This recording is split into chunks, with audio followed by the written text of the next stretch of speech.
Você está morto com Cristo. Você está morto para esta vida, morto para este mundo. Porque o novo nascimento é algo que se faz necessário, como o próprio Senhor Jesus Cristo disse a Nicodemos: quem não nascer de novo não pode entrar ou herdar o reino de Deus. Em 2 Crônicas, no capítulo 29, no versículo 11, o final diz assim: o Senhor vos escolheu para estar diante dele, para o servirdes. Amém? Então, há uma informação do porquê Deus escolhe alguém para estar na sua presença. O propósito, claro, é a salvação desta alma. Mas também o propósito de Deus é que esta alma salva venha servi-lo todos os dias da sua vida. Lembra que quando essa palavra foi dada apenas para um povo, o povo de Israel. As outras nações que existiam no mundo, Deus não tinha nenhum compromisso com elas e nenhuma expectativa de que elas iriam servi-lo. Por quê? Porque elas não foram chamadas para estar na presença dele. Mas o povo de Israel foi. Assim também, neste tempo da graça de Cristo, o Senhor também tem chamado os seus, que ele chama de minhas ovelhas, também para estar diante dele. Você olha o mundo em um contexto geral, o mundo hoje estima-se 7 bilhões de pessoas vivas hoje no mundo. Destas 7 bilhões de pessoas, quantas estão na presença de Deus? Na proporção de pessoas, uma minoria está na presença do Senhor. Uma minoria, dentro dessa minoria, um outro percentual ainda menor, são aqueles que foram chamados por Deus para servi-lo. Mas ninguém se predispõe a servir a Deus se primeiro não houver na vida dessa pessoa algo chamado morte. Nós precisamos morrer para esta vida para que Deus possa começar a reinar na vida do homem. O apóstolo Paulo, ao escrever para a igreja dos Gálatas, ele mencionou a seguinte coisa no capítulo 2, versículo 19 e 20. Falando dele próprio, ele disse: porque eu, mediante a própria lei, morri para a lei, a fim de viver para Deus. Estou crucificado com Cristo. Logo, já não sou eu quem vive, mas Cristo vive em mim. E esse viver que agora eu tenho na carne, vivo pela fé no Filho de Deus, que me amou e a si mesmo se entregou por mim. Diga graças a Deus. Então Paulo, ao escrever no contexto da carta, ele dá o seu próprio exemplo. Ora, eu, mediante a lei de Deus, eu morri para esta lei. Eu morri para aquilo que a lei me mandava, me ordenava fazer. Hoje, eu vivo para Deus e não pela lei de Deus, porque eu estou crucificado com Cristo. A palavra crucificar, ela, no Novo Testamento, o grego usa o verbo para a palavra crucificar como sustauro, que significa crucificar com ou ao lado. Crucificar com Cristo ou ao lado de Cristo. O contexto aplicado aqui para a igreja, para esse verbo no grego, é crucificado com. Porque Paulo disse, estou crucificado com Cristo. Esse é o verbo aqui empregado. Paulo não poderia servir a Deus, não poderia servir a Jesus Cristo, se primeiro não houvesse nele, pela morte de Jesus Cristo, a crucificação de sua própria vontade. O que ele diz? O viver que outrora eu tinha na minha carne, ou seja, o viver que eu tinha de fazer apenas o que eu queria, da forma que eu queria, nos dias que eu queria, do modo que eu imaginava, Hoje eu não vivo mais assim. Hoje eu vivo pela vontade de Deus, porque Cristo vive em mim. Cristo só passa a viver na vida de um homem quando primeiro esta pessoa morre para esta vida. Porque não pode haver dois senhores reinando no seu coração. Ou vai reinar você, ou vai reinar Jesus. Então, para que Jesus venha e comece a viver na sua vida, você precisa primeiro morrer para esta vida que você chama de sua. Até que você se encontre no mesmo dizer de Paulo, a fim de viver para Deus. Morri para a lei, a fim de viver para Deus. Por que, Paulo? Alguém poderia perguntar, mas era uma carta. Porque eu estou crucificado com Cristo. E se eu estou crucificado com Cristo, não pode haver mais em mim uma vontade própria que venha chocar com a vontade e os propósitos de Deus com a minha vida. É claro que nós temos vontades. E Deus permite que nós venhamos a realizá-las, desde que nossas vontades não entrem em conflito com a vontade do Senhor. Porque se eu digo, Cristo vive em mim, eu estou crucificado com Cristo, então eu estou dizendo que eu morri com Ele. O problema é que há muitos vivos para Cristo no mundo. Há muitos vivos para Cristo na igreja, quando deveriam estar crucificados com Ele. No sentido aqui da ministração. E quando eu estou vivo e não morto, então eu passo a viver um conceito pessoal chamado minha vontade. É o que eu quero que prevalece. É o que eu idealizo que tem que ser feito. Não pode ser feito diferente. Mesmo eu sabendo que algo que eu vou viver ou fazer não é da vontade do Senhor que eu faça ou que eu viva. Então dizer, estou crucificado, é o mesmo que dizer, eu estou morto. É isso que Paulo estava falando para a igreja dos Gálatas. Meus irmãos, eu não vivo mais para mim. Eu vivia para mim, para os meus propósitos e projetos, antes de conhecer a Cristo. Assim são todos os homens. Enquanto uma pessoa não chega a Cristo, a vida, de certa forma, é dela. Pertence a ela. Ela faz e vive, escolhe e decide da forma como bem quiser, sem precisar consultar a Deus para absolutamente nada. Mas no momento que essa vida morre, é como se ela não tivesse mais o poder de falar ou de agir, sem que um agente comece a falar e a agir através dela. É o que Paulo disse. Hoje Cristo vive em mim. Mas como que Cristo vivia em Paulo? Andando, falando, vivendo através dele. Então eu posso fazer uma outra pergunta. Cristo vive em você? Ele anda, ele fala, ele pensa, ele age através de você? Para isso acontecer, você tem que ter sido crucificado com ele. Suas vontades, quando Jesus foi crucificado, a vontade dele não prevaleceu. Ao contrário, ele orou a Deus, Pai, se for possível, passa de mim este cálice. Contudo, que se faça a tua vontade, não a minha. Jesus estava indo para ser crucificado, ele estava indo para ser morto para a sua vontade, para o seu querer. É assim que todo filho de Deus, nascido de novo, também passa a viver nesta vida. A sua vontade, o seu eu, embora esteja presente na sua vida, mas não dirige a sua vida. A vida deste homem é guiada pelo Espírito Santo.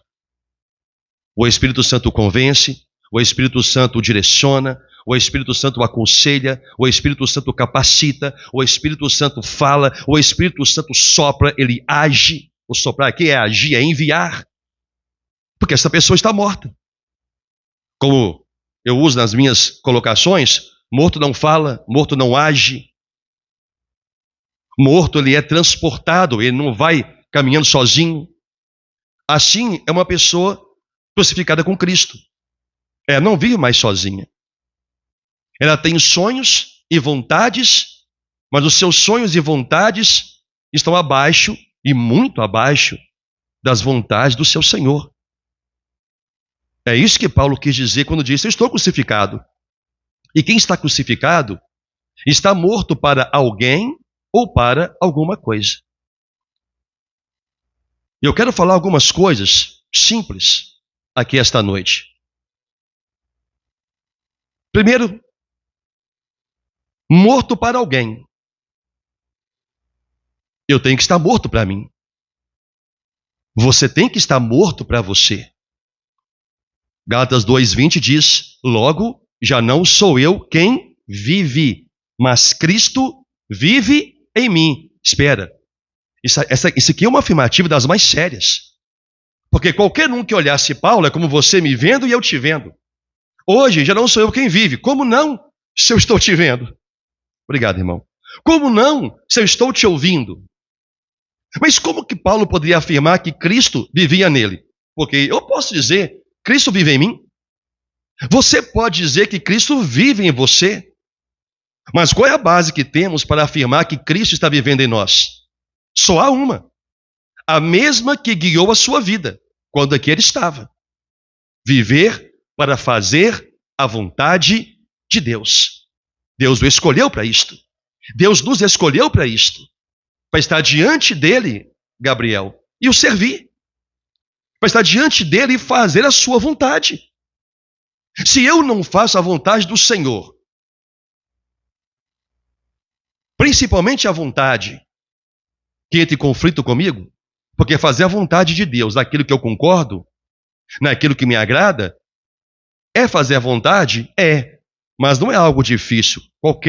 Até um incrédulo pode fazer. O que Deus quer que eu faça? Deus quer que você pule. Eu gosto de pular.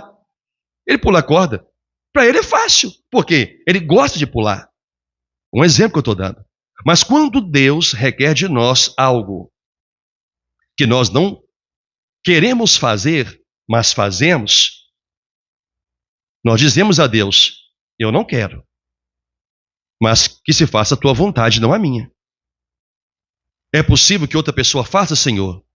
É o que Jesus Cristo disse. E Deus disse: não, é você que vai fazer. Sua vontade prevalece sobre a minha, Pai.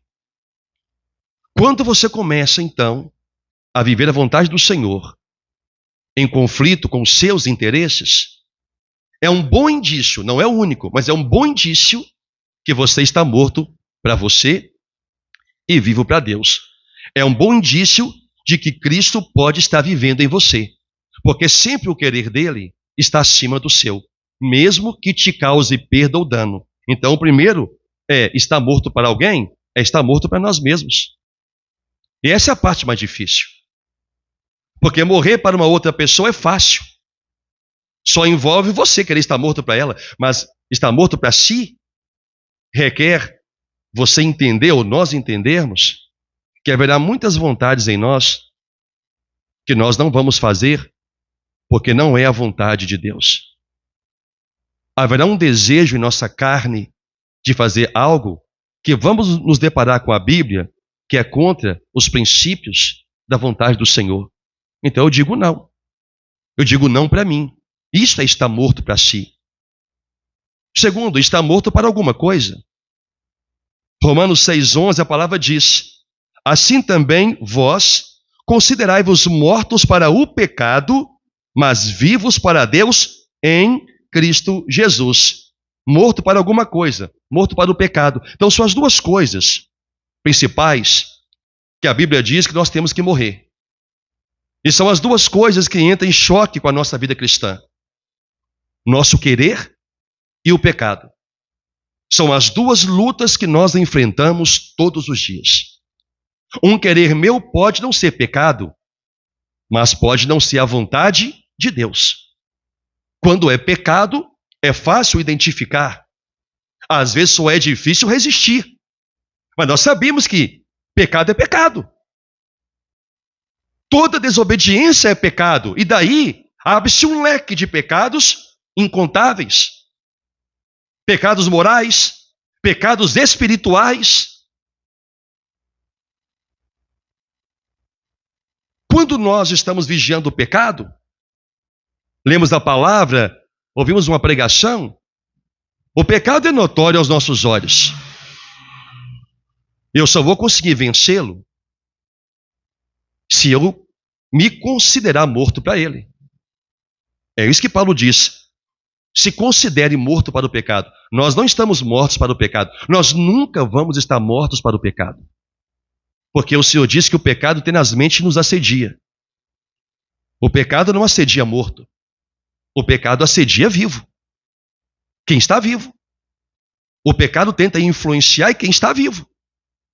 É quem ele ainda pode matar, levando Deus a condenar essa alma ao inferno e ao lago de fogo, ao castigo eterno.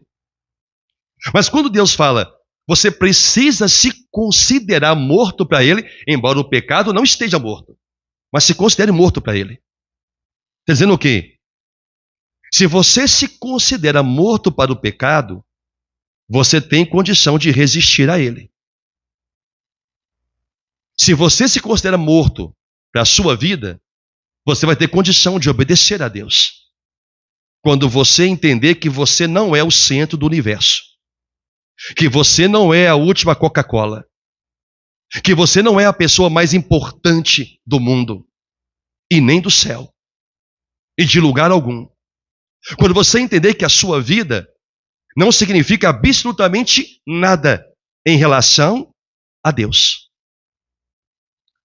Enquanto você entender ou acreditar que você é a pessoa mais importante de tudo, que tudo gira em torno de você na sua vida, você nunca vai estar morto para você, porque você vai dar atenção àquilo que é importante. Deus diz que aonde estiver o seu tesouro, vai estar o seu coração. Se o seu querer, sua vontade, o seu eu, o seu sonho, o seu gosto, se tudo é mais importante para você e você está sempre pronto a se sacrificar ou a sacrificar por você, é por isso que você vai viver. Então não tem como você estar morto. Uma pessoa está morta para si ou está morto para o pecado. Essas duas coisas vão sempre estar guerreando contra você. Há um pregador saudoso chamado A.W. Tozer, um pregador reformado, e ele diz que estar crucificado implica em três coisas. Eu quero falar um pouquinho sobre elas. A primeira, o homem que está crucificado para Cristo tem seus olhos voltados para uma só direção. Uma pessoa que está crucificada com Cristo,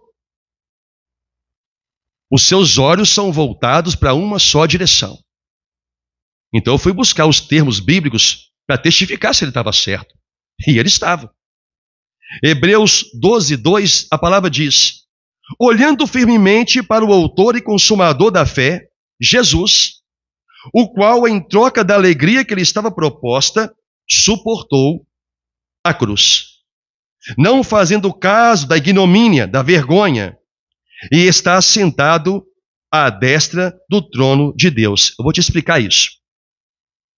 O cristão, o homem que é crucificado com Cristo, os seus olhos são voltados para uma só direção. Qual direção? O céu. O seu olhar só caminha para o céu. Ele suporta tudo em favor do céu. Então, o autor de Hebreus usou como exemplo Cristo, que em troca da alegria que Deus lhe propôs, que alegria? De estar sentado com ele à sua direita, no céu, à destra do seu trono, à direita do seu trono. Em troca disso, o que Jesus Cristo fez? Olhando para este alvo, do que Deus lhe havia proposto, ele suportou humilhação. Se tornou, veio ao mundo em forma de homem, em forma de criatura. Ele suportou ser mal falado, difamado. Ele suportou ser humilhado. Ele suportou ser espancado. Ele suportou ser caluniado. Ele suportou ser chamado de filho de Satanás, príncipe de porcos. Ele suportou as afrontas que os soldados lhe fizeram, e ele suportou, como diz o texto, a própria cruz. Mas por que ele suportou isto? Porque os seus olhos estavam apontados para uma só direção: o céu, o que Deus estava propondo. Jesus estava vivo tanto quanto eu e você aqui estamos. Ele viveu 33 anos. Muitos de nós aqui, ou a maioria de nós aqui, estamos vivendo há mais tempo do que ele neste mundo. E todo o tempo que aqui ele passou, sendo tentado por todas as coisas que nós também somos tentados, se a palavra diz, ele foi tentado à nossa semelhança em todas as coisas e não pecou. Então, tudo ele suportou para poder estar sentado ao lado de Deus. O que é que Deus também nos oferece? Nos propõe? Não é viver eternamente no seu reino? Não é ter a vida eterna no paraíso? Agora, o que nós estamos dispostos a perder e a suportar por isto? Se nós tivermos o pensamento de que a vida é eterna aqui, e que aqui, o presente e o agora, os prazeres desse mundo transitório são mais importantes, nós não vamos olhar para o céu e não vamos suportar absolutamente nada, se o céu não for o alvo. Nós não vamos querer abrir mão de nada, não vamos querer mudar nada, se os nossos olhos não estiverem voltados para uma única direção. E Paulo diz, olhando firmemente para o autor e consumador da fé, Jesus. Se os nossos olhos não estiverem voltados para Jesus, nós não estamos crucificados com ele. Porque quem está morto para este mundo e para esta vida, só vive para uma só vida. E o viver que agora eu tinha na carne, eu vivo pela fé no Filho de Deus. Então, uma pessoa crucificada com Cristo, os seus olhos estão apontados para as coisas do reino de Deus e ela vive em função disto. Ela vive em torno disto. Amém? Segundo a W. Tozer, o homem crucificado com Cristo, ele não pode mais voltar atrás. Lucas 9,62, a palavra diz, mas Jesus lhe replicou, ninguém que, tendo posto a mão no arado, olha para trás, é apto para o reino de Deus. Por que eu busquei essa referência bíblica para sustentar as palavras de Tozer? Porque todo aquele que é chamado por Deus para estar na sua presença é chamado para abandonar definitivamente a vida neste mundo, embora você vá viver no mundo. O abandonar a vida está dentro do primeiro princípio que eu aqui estabeleci. Está morto para alguém ou para algo. Morto para você e morto para o pecado. Então, aquilo que você entende ou entendia que não tinha problema fazer ou viver, Deus agora te chama para uma nova realidade. Você vai conhecer agora o reino de Deus, o caráter de Deus, os princípios de um cidadão do céu. Se você quiser conhecer um pouquinho como é um cidadão do céu aos olhos de Deus, em casa você lê o Salmo 15. O Salmo 15 fala como é o cidadão do céu. Dentre outras coisas, diz assim, é aquele que cumpre aquilo a que se obriga, mesmo que tenha dano próprio. O que é isso? Você dá sua palavra a alguém, você não volta atrás. Mesmo que você veja que o que você falou vai te trazer algum prejuízo. Mas você falou, você cumpre. Isso é um cidadão do céu. Ele não olha para trás. Um homem que é crucificado com Cristo, ele não volta a ser como era antes. Ele não volta para o mundo. Ele não volta a ter prazer nas coisas das quais Deus o libertou. Prazer no sentido de querer viver estas coisas deliberadamente, sem arrependimento. Porque todos nós estamos sujeitos a cometer, por um momento ou por um período de tempo, um pecado ou pecados dos quais Deus outrora nos perdoou e nos libertou. Isso não nos desqualifica para o céu. Por quê? Porque para todos aqueles que são eleitos de Cristo, o arrependimento está sempre presente. Jesus Cristo disse que todos aqueles que o Pai lhe deu, nenhum vai se perder. Nenhum vai se perder. Todos, o Senhor Jesus garantirá a entrada no céu. Este que é crucificado com Cristo, ele não volta para trás lamentando ter deixado a vida que deixou. Muito pelo contrário. Ele se regozija na vida que Deus agora o oferece. Uma vida santa, justa, correta. Ele é como Zaqueu. Não vai olhar para trás para o que vai perder. Ele vai corrigir o seu pecado. O que Zaqueu fez? Senhor, resolvo dar metade dos meus bens aos pobres. E a outra parte que ficar comigo, eu restituo 4 vezes mais qualquer pessoa que eu tiver causado algum dano. Ele não olhou para trás. Porque o seu alvo estava focado no céu. Ali ele estava começando a ser crucificado com Cristo. Claro, Jesus ainda não havia sido crucificado, mas ele estava começando a viver como uma pessoa crucificada com Cristo. Então, quando Deus chama alguém, te chama para crucificar você com Cristo. E você não pode mais olhar para trás. Olhar o que você perdeu, até porque o verdadeiro cristão, ele não perde nada neste mundo. Ele ganha no céu. Ele ganha tesouro no céu. Como diz o Senhor Jesus, não acumule para você tesouros aqui na terra. Acumule no céu. É para isso que ele vive. Ele não lamenta o que perdeu, ele não lamenta o que ofertou, ele não lamenta o que fez para Deus. Não há lamentação no coração dele.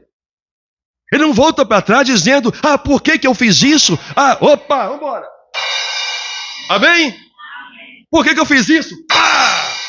Ele fala assim, né? Que estava tudo dentro do propósito aqui, viu? Por que eu fiz isso? Ele não olha. Porque a vida dele está o quê? Crucificada com Cristo. Jesus não olhou para trás. Eu deixei o céu e vim aqui para essa terra miserável. Ele não olhou isso. Eu estava na glória do meu Pai, agora estou aqui vestido como homem, passando fome, sede, necessidade, tendo que jejuar 40 dias. Tendo que ter o diabo aqui me perturbando aqui no deserto.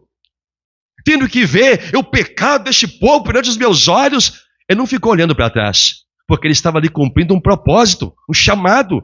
Deus o chamou para isto. Assim também o Senhor o chamou para servi-lo, para estar na presença dele. Esse é o terceiro, a terceira obra de uma pessoa crucificada. Não são apenas essas, mas as 3 que quero aqui abordar. A terceira. O homem crucificado com Cristo não tem mais planos próprios. Eu até falei já um pouquinho sobre isto. Hebreus 10, versículo 9, a palavra diz, então acrescentou, eis aqui estou para fazer, ó Deus, a tua vontade. Remove o primeiro, para estabelecer o segundo. Claro que há um contexto em que essa palavra foi aplicada, mas eu quero trazê-la principalmente esta última parte, que fala remove o primeiro, porque aqui fala da lei. Remove primeiro a lei, para depois estabelecer o segundo, a graça. Eu quero trazer isso aqui para a vida cristã. Não quero falar sobre lei e graça, não aqui. Mas eu vou trazer isso aqui para uma outra direção. Eis que estou aqui. Eis aqui estou para fazer, ó Deus, a tua vontade. É isso que rege o coração de uma pessoa crucificada com Cristo. Ela está sempre pronta para fazer a vontade de Deus e não a dela. Só que Deus não pode estabelecer uma vontade na sua vida se primeiro a primeira vida não for removida. Estou parafraseando esse último texto aqui que fala sobre lei e graça. Deus não pode reinar em você se primeiro não remover esse velho homem que está aí, com suas vontades, com suas paixões.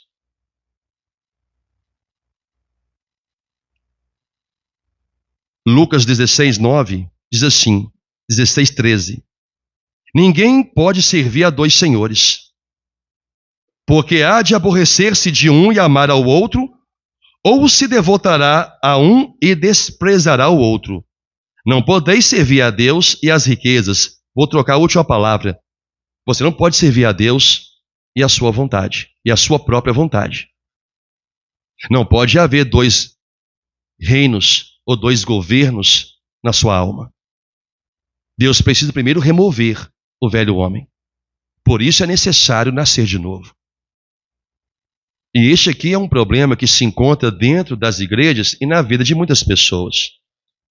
Elas resistem ao Evangelho, resistem à vontade do Senhor, porque há uma guerra interna. Uma coisa é a guerra contra o pecado, isso sempre vai estar em nós. Outra coisa é uma guerra contra Deus. Uma coisa é guerrear contra as minhas vontades, contra vontades que vêm para me fazer pecar. Outra coisa é eu entrar em guerra contra a vontade do Senhor.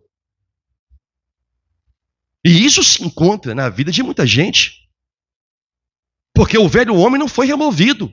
Então é muito natural que o primeiro que foi estabelecido ali, que é a vontade do homem, seja sempre a prioridade da sua vida. Por isso não consegue atender a palavra do Senhor, viver por ela. Porque não pode haver dois senhores no coração. Na verdade, em nenhum lugar. Você chega numa empresa, só pode haver um chefe. Se houver dois chefes, vai haver briga. Se o funcionário ele é submisso a dois chefes, ele vai agradar um e desagradar o outro. Ou vai ser fiel a um, devoto, né? E não vai ser fiel ao outro. Assim também dentro de você. Você não pode agradar a Deus se você ainda reina, vive para a sua própria vontade. O homem que é crucificado com Cristo, ele não tem mais planos próprios. Os planos que estão na vida dele são os planos de Deus. Às vezes vem na minha mente frases de canções, como veio uma aqui agora, que diz assim: os planos de Deus são maiores que os meus. Ele vai fazer o que é melhor por mim. Porque muito crente canta isto. Mas os planos dele, do próprio crente, é que são maiores do que os planos de Deus para ele. Eles fazem a sua própria vontade, e não é Deus que faz. E a resposta para isso, do porquê disto, é porque não estão crucificados com Cristo. Não morreram para si e não morreram para o pecado. Irmão Tiago, não morreram. Não há como ter duas vontades reinando no seu coração. Ou será a sua, ou será a de Deus. E aí você vai encontrar um conflito daqueles grandes. Porque o nosso eu é uma força muito violenta. E o que motiva o nosso eu? O nosso prazer pessoal de fazer, conquistar, obter alguma coisa. Por isso que é uma luta muito grande. Tem que ser removido primeiro o seu eu, para que você viva para Cristo. É isso que Deus revelou a Paulo. Eu tinha um viver na minha carne, gente. Paulo falando para a igreja dos Gálatas. Eu fazia o que eu queria, era a minha vontade, eram minhas escolhas. Hoje eu não vivo mais assim. Hoje eu vivo pela fé no Filho de Deus. É Ele que determina para mim o que Ele quer de mim, o que eu vou fazer, para onde vou.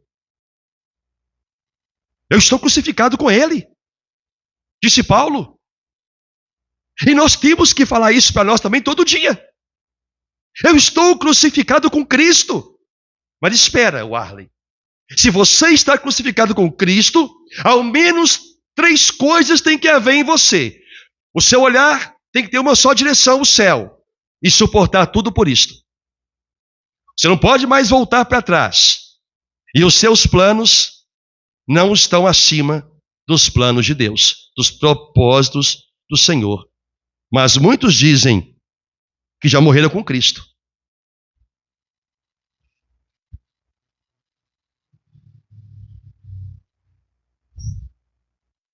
Se perguntar para todo cristão, quando lê esse texto de Paulo, hoje já não vivo mais eu, mas Cristo vive em mim. Eu estou crucificado com Cristo. Todos vão dizer, eu estou crucificado com Cristo. Aí vem, o que morreu em você? Para estar crucificado, tem que estar morto. O que é que morreu na sua vida para você dizer que está crucificado com Cristo? Porque crucificação é morte. Crucificação é sacrifício. O que é que você sacrifica? Ora, eu já vi pessoas ao longo desses 30 anos de cristianismo, 23 como pastor, eu já vi pessoas abandonando ministérios ou não querendo exercer o ministério na igreja. Por quê? Porque exercer um ministério na igreja, qualquer que seja ele, ou trabalho, não é bem dizer ministério, ou qualquer trabalho na igreja, vai exigir tempo que lhe será cobrado para servir. Então, quando o tempo do lazer, do prazer, do descanso vai ser tirado, a pessoa simplesmente abandona. Ela tem dom, ela tem talento, mas ela prefere não exercê-lo, porque para exercer, ela vai dizer, eu não tenho tempo. Ora, quem é que te deu tempo? Quem é que nos deu o tempo? Não é Deus? Deus nos deu 24 horas. Como que eu não tenho tempo? Mas eu ando com o relógio no celular ou no pulso? Como que eu não tenho tempo? Se a minha vida ela é cronometrada por um relógio, pelo próprio tempo. Eu tenho tempo para vir ao culto, o tempo do culto. Eu tenho tempo para ir para o trabalho, o tempo do trabalho. Eu tenho tempo para o meu programa de televisão. Eu tenho tempo do meu horário do almoço. Eu tenho tempo do café. E eu não tenho tempo para servir a Deus? É porque isso entra em conflito com o seu eu. Porque esta vida não está morta, não está crucificada. E servir a Deus vai exigir disciplina de tempo. Por exemplo, nós temos, vou dar um exemplo. Temos aqui o pessoal do Ministério de Louvor. Louvor, só como exemplo. O Ministério de Louvor está na igreja todo culto. Porque tem que exercer o Ministério de Louvor. Quando alguém não pode vir, comunica, é coisa esporádica, sem problema. O Ministério de Louvor tem que estar aqui em dias para poder ensaiar. O Ministério de Louvor tem que estar aqui toda sexta-feira para limpar a igreja, porque esse é o principal trabalho, não é vir aqui cantar, é trabalhar em tudo que é obra. Ah, eu não vou porque eu não quero limpar. Então, você não está pronto para servir, você não está morto, crucificado. Não vai servir. Eu não posso vir aqui pregar. Se eu disser, eu não vou ser pastor não, porque eu não tenho tempo para ser pastor. Então eu não fui morto. Eu não estou crucificado para Cristo, com Cristo. Ainda vive eu, Cristo não vive em mim. Porque para Cristo viver em mim, Ele vai requerer de mim, para determinados trabalhos para Ele e para o seu reino, tempo que eu dedicava ao meu lazer, ao meu descanso, às coisas que me interessavam. Só que agora, eu fui chamado para servir. A depender do que o reino precisar de mim, eu vou ter que abrir mão disso? Vai! Claro que vai. Mas eu não quero e não vou. Então não tem nenhum problema. A única mensagem que você vai receber, a pessoa, é que ela não está crucificada com Cristo. Cristo não vive nela. Porque o autor de Hebreus diz, eis aqui estou para fazer, ó Deus, a tua vontade. Remove o primeiro, para estabelecer o segundo. Remove, ó Deus, eu troco aqui, como eu já falei, eu troco aqui o texto que fala sobre lei e graça. Remove, ó Deus, o velho homem e estabeleça um novo, porque este homem novo, nascido da palavra e do Espírito Santo, ele vai dizer, eis aqui estou, Senhor, para fazer a tua vontade. Qual que é? É esta. Eu vou ter que perder alguma coisa para isso? Vai, Senhor, é a tua que prevalece. Esse homem corresponde. Ele tem condição de fazer isto, porque Jesus Cristo agora é que vive nele. É Jesus que fala através dele. Ele não é guiado mais por sua vontade, pelo seu dinheiro, pelos seus bens, pelo seu tempo. Ele é guiado pelo Espírito Santo. E assim se cumpre a palavra. E todos os que são guiados, conduzidos pelo Espírito de Deus, é que são filhos de Deus. Não há como fugir da palavra. Se o Espírito Santo ele não guia você, você não é filho de Deus. Eu lamento dizer que o céu ainda é um lugar muito longe para você, se o Espírito Santo ainda não guia a sua vida. Porque se o Espírito Santo guiar a sua vida, significa que você está crucificado com Cristo. Agora vive não mais você, mas Cristo vive em você. E há certas verdades bíblicas que são dolorosas para o homem. Há certas verdades bíblicas que machucam e assustam. Não é nem para machucar, nem para assustar, mas é para causar temor. Porque talvez uma pessoa, ela se vê caminhando para o céu, mas dá um passo para frente e 10 para trás. Qual é o passo que ela dá para frente? Ela obedece a Deus naquilo que ela gosta. E os 10 para trás são os outros 10 que Deus quer que ela viva e ela não quer abrir mão. Então ela volta para trás. Na verdade, ela está voltando 9. Que tira 1, ela está mais longe do céu. Muitos dizem que não se prontificam a trabalhar na igreja porque exigirá, como eu já falei, da pessoa abnegação esporádica de descanso e lazer. Por que eu coloquei esporádica? Porque embora sejamos escravos de Cristo, pelo nosso coração livre para servi-lo, mas nós não estamos algemados, escravizados. Nós estamos livres para servir a Deus. Mas não quando eu quero, ou no tempo que eu quero, mas no tempo que Deus e a sua obra demanda da gente. Se cada um de nós falarmos, estou crucificado com Cristo, eu estou dizendo o quê? Alguém reinando em mim. Se o seu propósito é o céu, o seu olhar tem que ter uma só direção. O que é que você está pronto para suportar pelo céu? Ou perder pelo céu? Ou abrir mão pelo céu? Ou não ter pelo céu? Você acha que o céu vale a pena? Você acha que o céu vale vale você não realizar muita coisa na sua vida para atender a Deus? Se você achar que o céu vale a pena, então Jesus está pronto para entrar na sua vida e viver nela.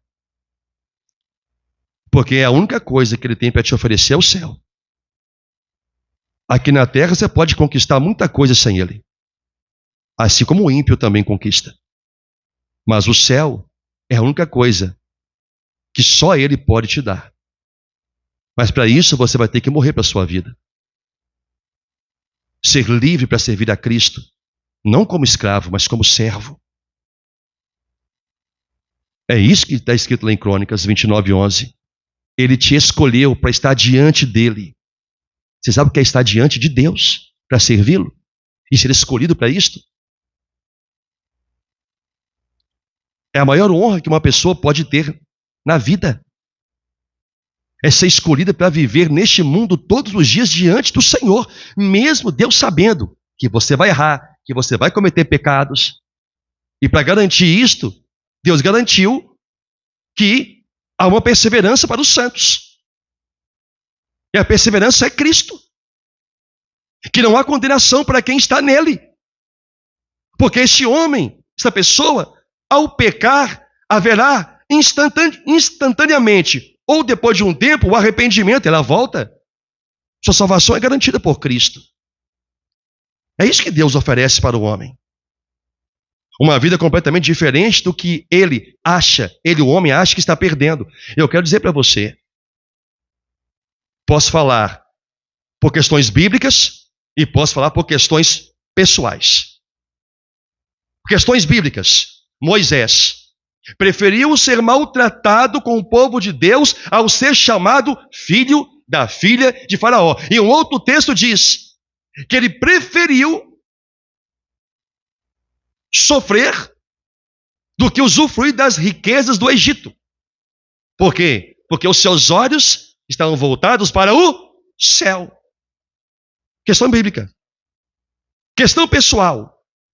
Como alguns de vocês e tantos outros, eu abri mão de muita coisa que para muita gente tem muito valor.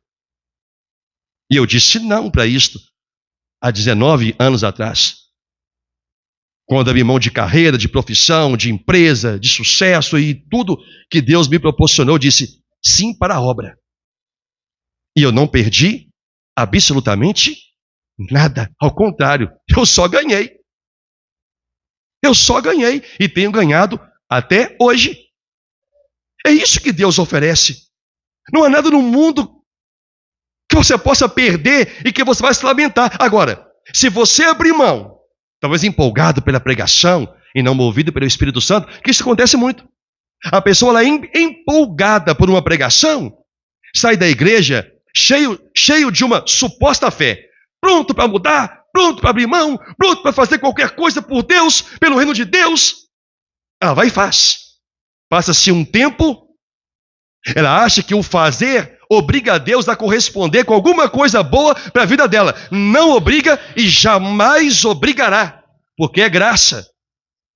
É neste momento que a pessoa empolgada por uma falsa fé, ela olha para trás para o que ela abriu mão e se arrepende. Por que se arrepende? Ela não foi movida pelo agir do Espírito de Deus no seu coração. Ela olha para trás, lamenta as coisas que fez para Deus ou em nome de Deus, aí já não é mais Deus. Ela vai falar que é a igreja ou o pastor. Eu fiz pela igreja, eu fiz pelo pastor, mas antes não era para Deus. É porque ela quer justificar que ela arrependeu, que não foi para Deus que ela fez foi para o pastor. É porque ela não estava o quê? Crucificada. E uma pessoa crucificada, chegou, segundo A.W. Tozer, ela não pode mais voltar para trás, nem sequer olhar. Se você faz alguma coisa para Deus, na sua mente é para Deus, e depois você se arrepende, você fala que foi para o pastor, foi para a igreja, se eu soubesse eu nunca teria feito, é porque Jesus Cristo nunca reinou na vida dessa pessoa. Ela ainda está viva para o mundo, para o pecado, e morta para Deus e para a sua palavra. Entende isso? E eu termino. Estar crucificado é estar morto para o mundo, morto para o pecado e morto para você mesmo. Se você não tiver crucificado com Cristo, o Espírito de Deus ainda não habita em você. Você não está salvo. E você precisa de salvação, se isso ainda está acontecendo. Se você ainda não é guiado, como diz o autor de Hebreus, eis aqui estou para fazer tua vontade. Baseado em 2 Crônicas, Deus te escolheu para estar diante dele para o servir. Se você não servir, se você não estiver pronto para atender a Deus, você ainda não está salvo.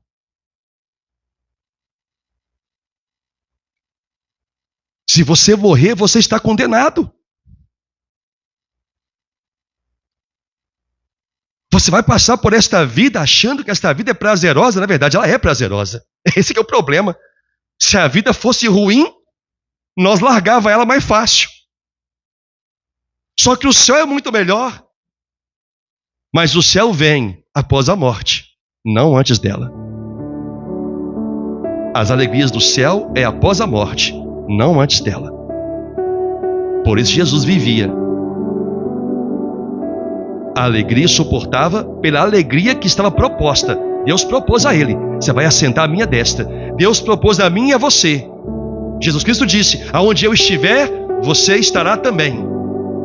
Então esteja pronto para abandonar tudo o que for necessário, para não lamentar o que deixou para trás e para corresponder com a vontade do Senhor. Diga graças a Deus. Deus seja louvado. Irmãos, vamos orar. em nome de Jesus. Pode ficar de pé.